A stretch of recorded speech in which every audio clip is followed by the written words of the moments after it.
একজন গজল শিল্পী গাইছে, বলছেন যে হযরত বেলালের ওজুদ কাহিনী শোনাই শোনো না, না দিলে আজান হযরত বেলাল সকাল হতো না।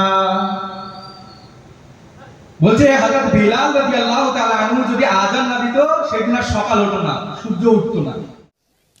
হযরত বেলালের করুণ কাহিনী শোনাই শোনো না, না দিলে আজান হযরত বেলাল সকাল হতো না।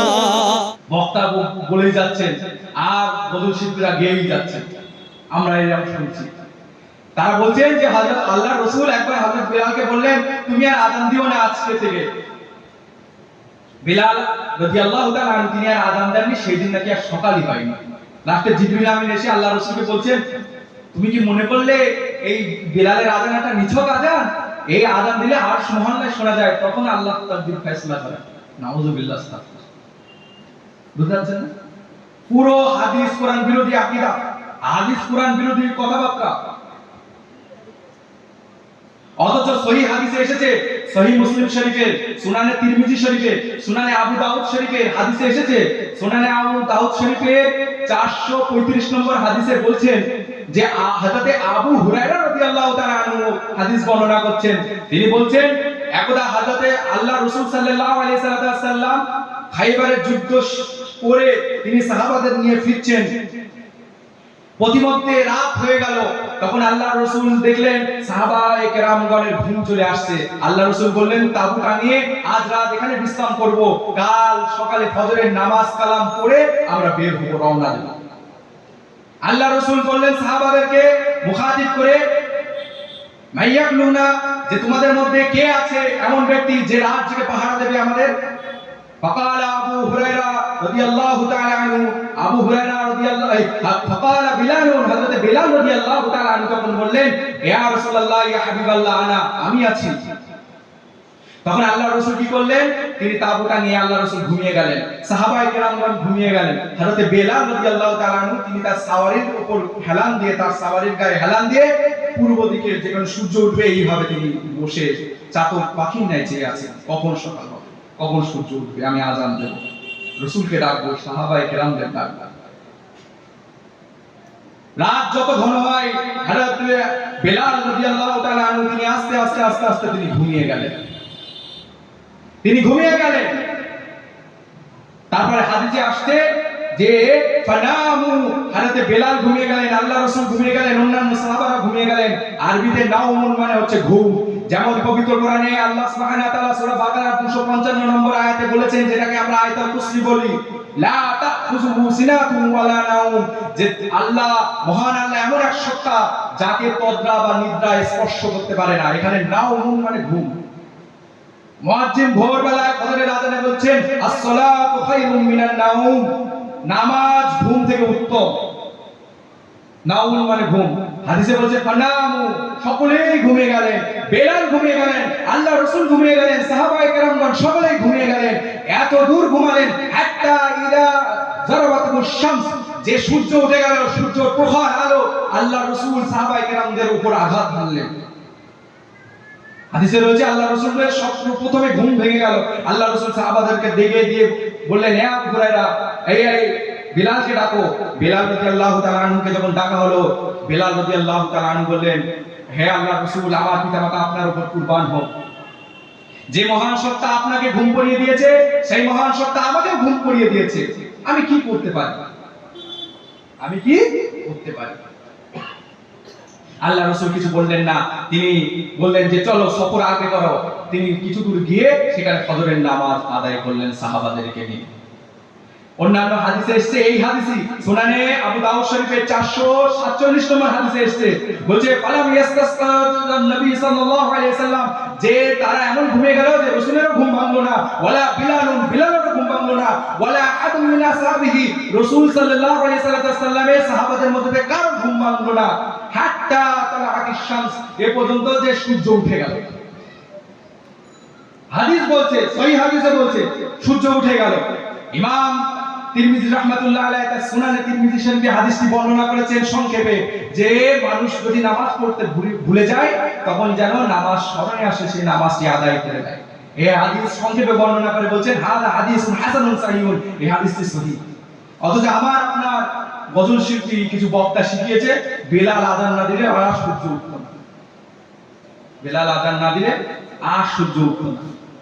এখন আপনারা মনে করবেন মুফতি সাহেব এই সমস্ত কেন বলছেন, এই সমস্ত আবার কেন বলছেন? হ্যাঁ, তো কথা হচ্ছে যদি ইসলামের নামে জালিয়াতি চলে তাহলে প্রতিবাদ করা তো ওলামাদের নৈতিক দায়িত্ব, তাই না? এ শুধু আমার দায়িত্ব না, পূর্ববর্তী আমাদের সালফে সালিহিনরা এই প্রতিবাদ করে গেছেন। ফুরফুরা দরবার শরীফে পীর আবু বকর সিদ্দিক আল কুরাইশি রাহমাতুল্লাহ আলাইহির আদেশে আল্লামা বশিরুল আমিন সাহেব রাহমাতুল্লাহ আলাইহি একটি কিতাব লিখেছেন তরিকাতে রাসূল সাল্লাল্লাহু আলাইহি সাল্লাম। সেই বইয়ের 6 নম্বর পৃষ্ঠায় একটা প্রচলিত হাদিসের বিরোধিতা করেছেন তিনি। কি জানেন? আমরা শুনেছি, কি শুনেছি? যে মান লা শাইখুন লাহু, যে ব্যক্তির পীর নেই, ফা শাইখুহু শাইতান, সেই ব্যক্তির পীর হচ্ছে শয়তান। শুনেছেন কিনা? শুনেছেন কিনা? যে ব্যক্তির পীর নেই সেই ব্যক্তির পীর হচ্ছে কে? শয়তান। আল্লামা বশিরুল আমিন সাহেব রাহমাতুল্লাহ আলাইহি দাদা হুজুরের নির্দেশে একটা বই লেখেন তরিকাতে রাসূল সাল্লাল্লাহু আলাইহি সাল্লাম। ওই বই 6 নম্বর পৃষ্ঠায় তিনি লিখছেন মোল্লা আলী কানি রাহমাতুল্লাহ আলাইহির হাওয়ালায় যে হাদিসটা মানুষের মুখে মুখে প্রচলিত হয়ে গেছে, এটা আসলে কোনো হাদিস না, এটা মওযু, জাল, জালিয়াতি সমাজের মুখে চলে প্রচলিত হয়ে গেছে, এটা জাল বিষয়। তিনি বলছেন, আরো বলছেন যে শাহ ওলিউল্লাহ দেহলভী রাহমাতুল্লাহের হাওয়ালা দিয়ে যে তিনি বলেছেন যে বায়াত করা, পীর ধরা এটা ওয়াজিব না, আবশ্যক না। বুঝতে পারছেন? তাহলে এটা তাদের তরিকা, তাদের তরিকা।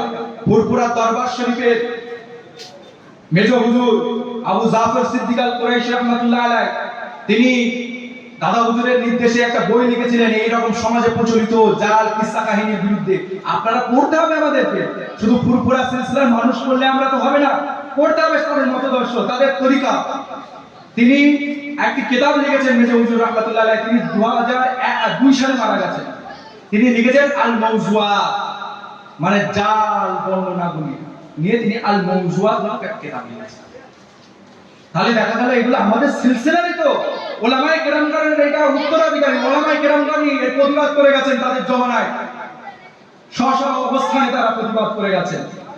আজ আমরা নিত্য কিছু বলছি না, নতুন কিছু বলছি নাকি?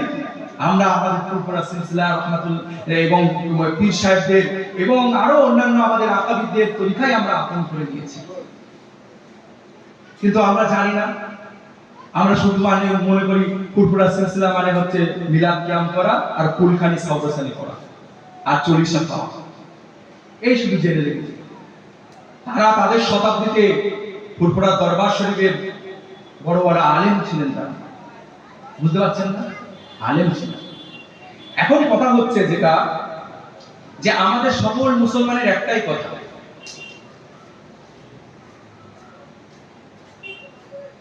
আমাদের সকল মুসলমানের একটাই কথা, কি?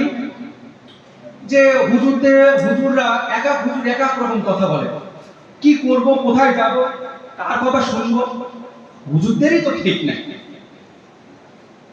তো তর্ক খাতিরে বাবা জানেরা আমরা মেনে নিলাম হুজুরদের ঠিক নাই, সব দোষ হুজুরদের।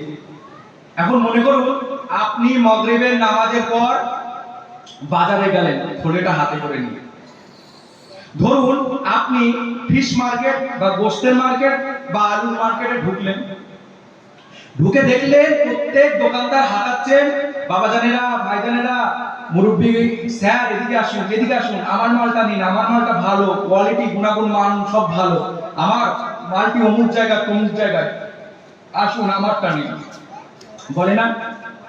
তখন আপনি কি করলেন? যেহেতু প্রত্যেক দোকানদার এক একজন এক এক রকম কথা বলছে, আপনি আর বাজার করবেন না, থলেটা হাতে করে নিয়ে আস্তে আস্তে বাড়ি চলে আসবেন। কারণ প্রত্যেক দোকানদার তো এক একজন এক এক রকম কথা বলছেন, তাই না? তাহলে আপনি আর বাজার করবেন না, তাই তো?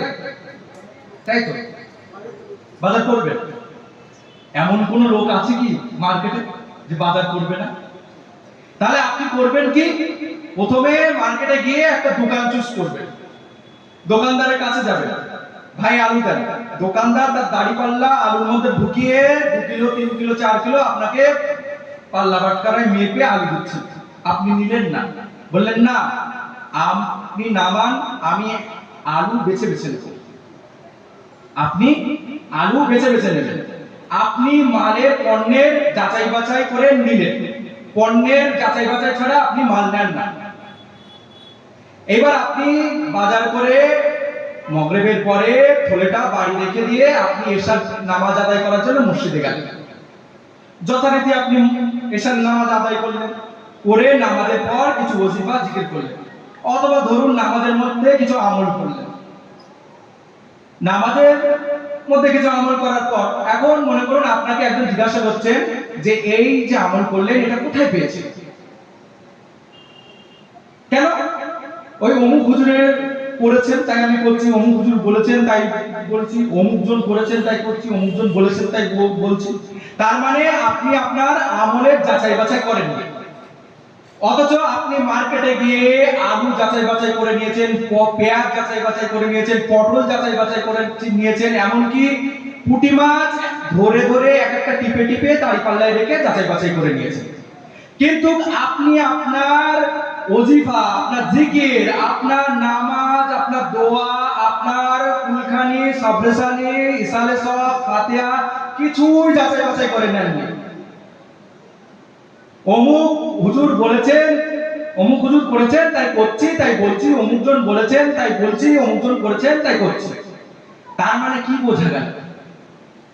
তার মানে বোঝা গেল ভাইরা যে আপনার কাছে আলু, পটল, পেঁয়াজ, রসুন, পুঁটি মাছের যে দাম আছে আপনার কাছে আপনার ঈমান আমলের সেই দাম নেই।